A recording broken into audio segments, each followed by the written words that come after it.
Hello everyone, आप सभी लोगों का स्वागत है आपके अपनी यूट्यूब चैनल स्टडी ग्लॉस पर। मैं हूं डॉक्टर मोनिका और आज हम 26 जनवरी से रिलेटेड जितने भी इम्पोर्टेंट क्वेश्चन बन सकते हैं उन पर डिस्कशन करने वाले हैं। और क्वेश्चन से रिलेटेड जितने भी इम्पोर्टेंट फैक्ट होते हैं साथ में वो भी मैं आपको बताऊंगी। सबसे पहले तो मैं आपको गणतंत्र दिवस की शुभकामनाएं देना चाहती हूँ। आज हमारा देश जो है ये 74वां गणतंत्र दिवस मना रहा है। भारत में जो गणतंत्र दिवस है ये हर साल 26 जनवरी को मनाया जाता है। जैसा कि आप सभी को पता है कि भारत देश को आजादी जो है ये 15 अगस्त 1947 को मिली थी। लेकिन उस समय जो हमारा संविधान था वो लागू नहीं हुआ था और 26 जनवरी 1950 को ही जो हमारा संविधान है ये लागू किया गया था। और इसी दिन भारत एक संप्रभु लोकतांत्रिक गणराज्य बना। इसीलिए जो गणतंत्र दिवस है ये 26 जनवरी को मनाया जाता है। तो चलिए स्टार्ट करते हैं हम आज का सेशन। ये आपके लिए आज का मोटिवेशनल कोट है। कड़ी मेहनत सफलता की गारंटी नहीं है, लेकिन इसके बिना सफलता संभव नहीं है। तो इसी मोटिवेशनल कोट के साथ में हम स्टार्ट करते हैं आज का session. How many tableaus will be displayed in the 74th Republic Day parades this time? 74वें गणतंत्र दिवस की परेड में इस बार कुल कितनी झांकियों का प्रदर्शन किया जाएगा? तो ये किया जाएगा 23 झांकियों का। 20 का करेक्ट आंसर है। इस बार 26 जनवरी 2023 को कर्तव्य पथ पर आयोजित होने वाले गणतंत्र दिवस परेड में कुल 23 झांकियां जो है ये प्रदर्शित की जाएगी। 74वें गणतंत्र दिवस की परेड में ज्यादातर झांकियों की जो थीम है ये नारी सशक्तिकरण पर आधारित है। नारकोटिक्स कंट्रोल ब्यूरो की झांकी पहली बार गणतंत्र दिवस की परेड का हिस्सा होगी। कर्तव्य पथ पर निकलने वाली उत्तर प्रदेश की झांकी का थीम अयोध्या का भव्य दीपोत्सव है। पिछले 3 वर्षों में ये दूसरी बार है जब यूपी की थीम रामनगरी अयोध्या पर आधारित है। सेकेंड नंबर क्वेश्चन है, with whom has Hindustan Unilever collaborated for a plastic waste management initiative? Hindustan Unilever ने प्लास्टिक अपशिष्ट प्रबंधन पहल के लिए किसके साथ में सहयोग किया है? तो इसका करेक्ट आंसर होगा ये यूएनडीपी के साथ में सहयोग किया गया है। सी इसका करेक्ट आंसर है। संयुक्त राष्ट्र विकास कार्यक्रम और हिंदुस्तान यूनिलीवर एक समावेशी सर्कुलर इकोनॉमी प्रोजेक्ट शुरू करने की घोषणा की है। इसके तहत अपशिष्ट के पृथक्करण को बढ़ावा देकर प्लास्टिक अपशिष्ट के एंड टू एंड प्रबंधन पर ध्यान केंद्रित करना है। साथ ही इसके लिए सामग्री पुनर्प्राप्ति सुविधाएं भी शुरू करना है। भारत में इस पैमाने पर सफाई साथियों के सामाजिक समावेश को बढ़ावा देने के लिए ये साझेदारी अपनी तरह का पहला प्रयास है।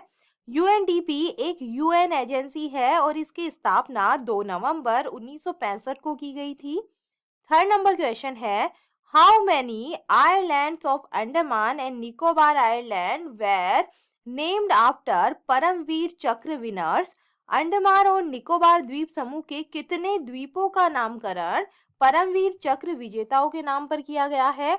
तो इसका करेक्ट आंसर होगा जो 21 आइलैंड है इनका नाम किया गया है। पीएम मोदी ने पराक्रम दिवस के अवसर पर अंडमान और निकोबार द्वीप समूह के 21 सबसे बड़े द्वीपों का नामकरण परमवीर चक्र विजेताओं के नाम पर किया है। पीएम मोदी ने साथ ही नेताजी सुभाष चंद्र बोस द्वीप पर बनाए जाने वाले नेताजी राष्ट्रीय स्मारक के प्रतिरूप का भी उद्घाटन किया है।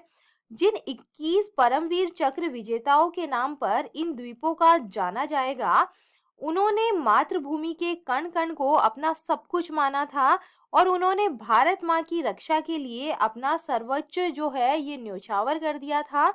पीएम मोदी के द्वारा वर्ष 2018 में नेताजी सुभाष चंद्र बोस के सम्मान और उनकी स्मृति में रॉस आयरलैंड का जो नाम है उनके नाम पर कर दिया था। 4 नंबर क्वेश्चन है, in which state the business 20 inception meeting is being held? Business 20 inception meeting किस राज्य में आयोजित की जा रही है? तो इसका करेक्ट आंसर है ये गुजरात के अंदर जो है ये आयोजित की जा रही है। गुजरात में अलग अलग जगहों पर G20 की कुल 15 बैठकें होनी है। राज्य में आयोजित होने वाले 15 कार्यक्रमों की सूची में पहला कार्यक्रम बिजनेस 20 मतलब B20 इंसेप्शन मीटिंग का आयोजन मुख्यमंत्री भूपेंद्र पटेल के नेतृत्व में गांधीनगर में होगा। भारत 2023 में G20 की अध्यक्षता करता है और ये सितंबर में 18वीं G20 शिखर सम्मेलन की मेजबानी करेगा। बिजनेस 20 G20 में सबसे प्रमुख आधिकारिक जुड़ाव समूहों में से एक है, जिसमें कंपनियां, व्यापारिक संघ, बहुपक्षीय संगठन प्रतिभागियों के रूप में है। G20 या 20 का समूह दुनिया की प्रमुख विकसित और विकासशील अर्थव्यवस्थाओं का एक अंतर सरकारी मंच है। इसमें Argentina, Australia, Brazil, Canada, France, Germany, Bharat, Indonesia, Italy, Japan, Korea गणराज्य, मेक्सिको, रूस, सऊदी अरब, दक्षिण अफ्रीका, तुर्की, ब्रिटेन, अमेरिका और यूरोपीय जो है इसके अंदर शामिल है। भारतीय उद्योग परिसंघ को औपचारिक रूप से भारत की G20 अध्यक्षता के दौरान B20 का नेतृत्व और मेजबानी करने के लिए भारत सरकार के द्वारा B20 सचिवालय के रूप में नामित किया गया है। 5 नंबर क्वेश्चन है, what is the name of the fifth Kalwari class submarine inducted into the Indian navy? भारतीय नौसेना में शामिल की गई 5वीं कलवारी श्रेणी की पनडुब्बी का क्या नाम है? तो इसका करेक्ट आंसर होगा INS वागीर, इसका नाम है। 20 का करेक्ट आंसर है। भारतीय नौसेना ने 23 जनवरी 2023 को 5वीं कलवारी श्रेणी की पनडुब्बी वागीर को कमीशन किया है। नौसेना स्टाफ के प्रमुख एडमिरल R हरि कुमार मुंबई में नौसेना डॉकयार्ड में आयोजित एक समारोह के दौरान मुख्य अतिथि थे। मुंबई के Mazagon dock ship builders limited ने मेमर्स नेवल ग्रुप ऑफ फ्रांस के साथ में मिलकर पनडुब्बी का निर्माण किया है। कलवारी श्रेणी की 4 पनडुब्बियां भारतीय नौसेना को पहले ही सौंपी जा चुकी हैं। इन सबमरीन का निर्माण प्रोजेक्ट 75 के तहत किया जा रहा है। इसके तहत कलवारी श्रेणी की 6 सबमरीन का निर्माण किया जा रहा है। 6 नंबर क्वेश्चन है, where has the national AIDS control organisation made the biggest human red ribbon chain? राष्ट्रीय एड्स नियंत्रण संगठन ने कहा सबसे बड़ी मानव लाल रिबन श्रृंखला बनाई है? तो इसका करेक्ट आंसर होगा, ये बनाई गई है भुवनेश्वर, ओडिशा के अंदर। ओडिशा राज्य एड्स नियंत्रण सोसाइटी ने राष्ट्रीय एड्स नियंत्रण संगठन के नेतृत्व में खेल और युवा सेवा विभाग और हॉकी इंडिया के समन्वय से HIV एड्स पर एक जागरूकता कार्यक्रम आयोजित किया है। इस कार्यक्रम में भुवनेश्वर, ओडिशा के कलिंगा स्टेडियम की ईस्ट गैलरी में सबसे बड़ी मानव लाल रिबन श्रृंखला बनाई गई है। इस आयोजन में विभिन्न स्कूलों के 4800 छात्र, कॉलेजों के रेड रिबन क्लब के सदस्य, नागरिक समुदाय और मिशन शक्ति विभाग के प्रतिभागी शामिल थे। सरकारी आंकड़ों के अनुसार ओडिशा में 0.14% के वयस्क प्रसार और HIV के साथ रहने वाले अनुमानित 52,108 लोगों के साथ राज्य में HIV का प्रसार कम है। 2030 तक सार्वजनिक स्वास्थ्य खतरे के रूप में एड्स को समाप्त करने के लिए सतत विकास लक्ष्य 3.3 निर्धारित किया गया है। 1992 में स्थापित NACO भारत के स्वास्थ्य और परिवार कल्याण मंत्रालय का एक प्रभाग है, जो 35 HIV एड्स रोकथाम और नियंत्रण समितियों के माध्यम से भारत में HIV एड्स नियंत्रण कार्यक्रमों को नेतृत्व प्रदान करता है। औषध नियंत्रण प्राधिकरणों के साथ साथ NACO ब्लड बैंक लाइसेंसिंग, रक्तदान गतिविधियों और ट्रांसफ्यूजन ट्रांसमिटेड संक्रमण परीक्षण और रिपोर्टिंग की संयुक्त निगरानी भी प्रदान करता है।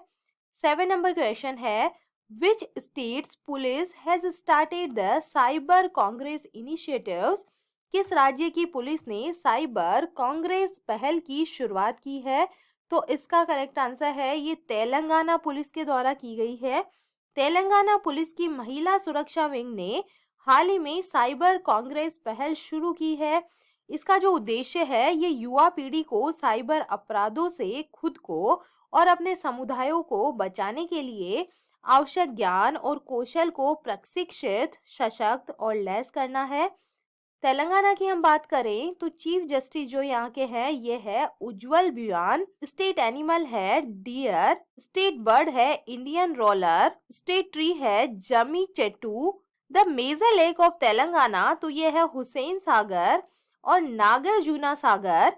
फोर नेबरिंग स्टेट है महाराष्ट्र, छत्तीसगढ़, कर्नाटका और आंध्र प्रदेश। 17 यहाँ पे लोकसभा सीट्स है, 7 राज्यसभा सीट्स है और 119 जो है ये असेंबली सीट्स यहाँ पे है। 8 नंबर क्वेश्चन है which state government has launched the school of eminence project. किस राज्य सरकार ने स्कूल ऑफ एमिनेंस जो परियोजना है इसकी शुरुआत की है? तो इसका करेक्ट आंसर होगा ये की है पंजाब गवर्नमेंट के द्वारा। सी इसका करेक्ट आंसर है।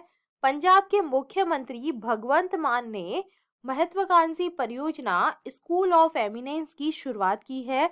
इस परियोजना का जो उद्देश्य है ये सरकारी स्कूलों में शिक्षा के कायाकल्प के साथ साथ विद्यार्थियों का समग्र विकास सुनिश्चित करना है ताकि वह जिम्मेदार नागरिक बन सके। स्कूल ऑफ एमिनेंस परियोजना के तहत 23 जिलों के 117 सरकारी स्कूलों का उन्नयन किया जाएगा और परियोजना के माध्यम से कक्षा 9वीं से 12वीं तक विशेष जोर दिया जाएगा। स्कूल ऑफ एमिनेंस परियोजना के लिए 200 करोड़ रुपए के बजट का प्रावधान किया गया है। पंजाब की हम बात करें तो इसकी कैपिटल है चंडीगढ़। गवर्नर है बनवारी लाल पुरोहित। चीफ मिनिस्टर है भगवंत मान। लेजिस्लेटिव असेंबली यहाँ पे जो है इसकी सीट्स है 117। यहाँ पे 13 जो है ये लोकसभा सीट्स है। 9 नंबर क्वेश्चन है who has won the national sports club of India snooker open crown 2023। किसने national sports club of India snooker open crown 2023 को जीता है? तो इसका करेक्ट आंसर होगा ये जीता है लक्ष्मण रावत ने।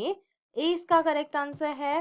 पेट्रोलियम स्पोर्ट्स प्रमोशन बोर्ड के लक्ष्मण रावत बाउ उल्क लाइन NSCI all India snooker open में साथ ही पीएसबीपी चैलेंजर आदित्य मेहता को 17 फ्रेम के सर्वश्रेष्ठ फाइनल में 9-6 से हराकर विजेता ये बने हैं।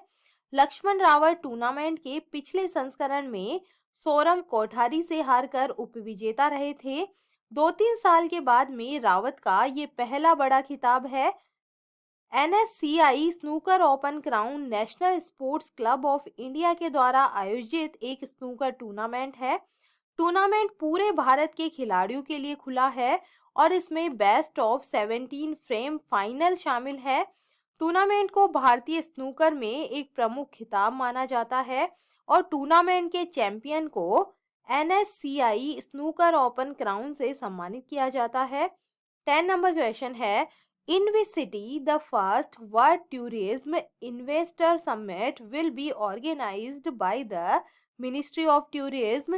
पर्यटन मंत्रालय के द्वारा पहला विश्व पर्यटन निवेशक शिखर सम्मेलन किस शहर में आयोजित किया जाएगा? तो इसका करेक्ट आंसर होगा ये न्यू दिल्ली के अंदर जो है ये आयोजित किया जाएगा। भारत सरकार के पर्यटन मंत्रालय के द्वारा 10 से 12 अप्रैल 2023 को देश का पहला वैश्विक पर्यटन शिखर सम्मेलन देश की राजधानी नई दिल्ली में आयोजित होना है।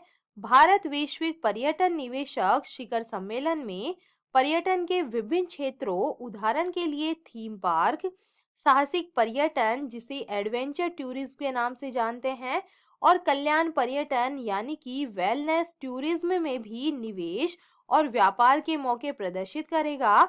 सरकार का 2030 तक पर्यटन में लगभग 140 मिलियन नौकरियों का सृजन और $56 बिलियन विदेशी मुद्रा अर्जित करने का लक्ष्य निर्धारित है। विशेष रूप से क्रूज पर्यटन, पारितंत्र पर्यटन और साहसिक पर्यटन पर ध्यान दिया जा रहा है। जैसा कि देखा भी जा सकता है कि ये ज्यादा लोकप्रिय रहे हैं और पर्यटन और आतिथ्य क्षेत्र को बढ़ावा देने के उद्देश्य से भारत सरकार तमाम योजना और पहल के माध्यम से निवेश कर रही है। पर्यटन गंतव्य के सतत और जिम्मेदार विकास पर ध्यान केंद्रित करने हेतु सरकार अब स्वदेश दर्शन 2.0 नाम की एक योजना भी शुरू कर रही है। चलिए कल के जो एमसीक्यू है उन्हें हम रिवाइज कर लेते हैं। फर्स्ट नंबर क्वेश्चन है, एक दिवसीय इंडिया कोल्ड चेन कॉन्क्लेव आयोजित कहाँ किया गया है? तो इसका करेक्ट आंसर होगा ये न्यू दिल्ली के अंदर आयोजित किया गया है। सेकंड नंबर क्वेश्चन है, किस राज्य के कांगेर घाटी राष्ट्रीय उद्यान में दुर्लभ नारंगी रंग का चमगादड़ मिला है? तो ये मिला है छत्तीसगढ़ के अंदर। थर्ड नंबर क्वेश्चन है, किस राज्य सरकार ने छात्राओं को 60 दिन का मातृत्व अवकाश देने की अनुमति दी है? तो ये दी है केरल गवर्नमेंट ने। फोर नंबर क्वेश्चन है, भारत और कौन सा देश मैत्री पाइपलाइन डीजल की आपूर्ति करेगा? तो ये करने वाला है भारत और बांग्लादेश। फाइव नंबर क्वेश्चन है, किसने हॉकी विश्व कप के इतिहास की सबसे बड़ी जीत दर्ज की है? तो ये जीता है नीदरलैंड ने। सिक्स नंबर क्वेश्चन है, अंतर्राष्ट्रीय पर्यटन मेला फितूर 2023 कहाँ पर शुरू हुआ है? तो ये हुआ है मैड्रिड के अंदर। 20 का करेक्ट आंसर है। सेवन नंबर क्वेश्चन है, अमेरिकी नगर परिषद की सदस्य बनने वाली पहली अश्वेत समलैंगिक महिला कौन बनी है? तो ये बन गई है जनानी रामचंद्रन। 20 का करेक्ट आंसर है। 8 नंबर क्वेश्चन है, किस बैंक ने फिक्स्ड डिपॉजिट के एवज में क्रेडिट कार्ड को लॉन्च किया है? तो ये लॉन्च किया गया है पीएनबी बैंक के द्वारा। 9 नंबर क्वेश्चन है, इस वर्ष होने वाला 8वां भारत अंतर्राष्ट्रीय विज्ञान महोत्सव कहाँ आयोजित किया जाएगा? तो इसका करेक्ट आंसर होगा ये किया जाएगा भोपाल के अंदर। सी इसका करेक्ट आंसर है। 10 नंबर क्वेश्चन है, नगर विमानन महानिदेशालय के अगले प्रमुख के रूप में किसे नियुक्त किया गया है? तो ये बने हैं विक्रम देवदत्त। डी इसका करेक्ट आंसर है। और ये था कल का स्टडी ग्लॉस क्वेश्चन। बीसीसीआई चयन समिति के अध्यक्ष कौन बने हैं? तो इसका करेक्ट आंसर होगा ये बने हैं चेतन शर्मा। सी इसका करेक्ट आंसर है। और ये है आप लोगों के लिए आज का स्टडी ग्लॉस क्वेश्चन। किस राज्य के जग्गा मिशन ने यूएल हैबिटेट का वर्ल्ड हैबिटेट अवार्ड 2023 जीता है? तो इसका आंसर आप मुझे कमेंट सेक्शन में दीजिएगा। ये हमारा टेलीग्राम है, यहाँ पर आपको सारे क्वेश्चन क्विज के फॉर्मेट में अवेलेबल होंगे। आई होप आपको सेशंस पसंद आ रहे होंगे। अगर पसंद आ रहे हैं तो इन्हें लाइक कीजिए, अपने दोस्तों के साथ में शेयर कीजिएगा। तो चलिए मिलते हैं हम एक नए सेशन के साथ में। Thank you.